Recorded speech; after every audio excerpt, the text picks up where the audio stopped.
તો શું સામાજિક કાર્ય કોઈ કરી રહ્યા છો હમણાં? દીકરી દત્તક યોજના 18 વર્ષથી લઈ 55 વર્ષની. શ્યામભાઈ, તમે આ છૂટાછેડાની વાત કરી, પણ અત્યારે માહોલ એવો છે કે લવ મેરેજ હોય કે એરેન્જ મેરેજ હોય, બંનેમાં છૂટાછેડાનો ફૂલ કેસ આવે છે. તો એનું મૂળ કારણ તમને ક્યાંક શું લાગે છે? પોલીસ ખાતાની અધિકારી એક છોકરામાં છેતરાઈ ગઈ.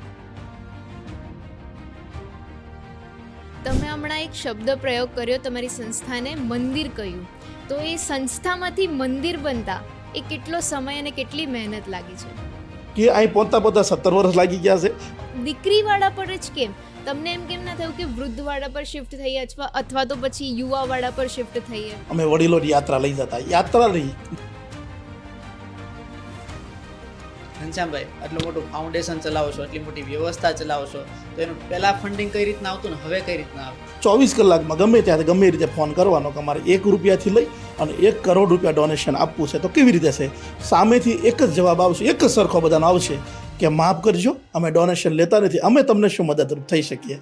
ઘનશ્યામભાઈ, તમે કીધું કે દીકરીઓને એકદમ નિઃશુલ્ક છે, પણ ઇફ એવું બને કે છોકરા તરફથી પણ સગવડતા ના હોય કે એક દીકરો અમારા એક મિટિંગમાં, અમદાવાદની મિટિંગમાં મિટિંગ પૂરા થયા પછી આવ્યો કે આ ખર્ચ અમે ન કરી શકીએ. તમે જે મેરેજ કરાવડાવો છો તો એ સમૂહ લગ્ન ટાઈપ હોય કે પછી એક ટાઈમ પર એક જ કપલનું મેરેજ? 2 સગાઈ થાય અને 4 જ લગ્ન થાય.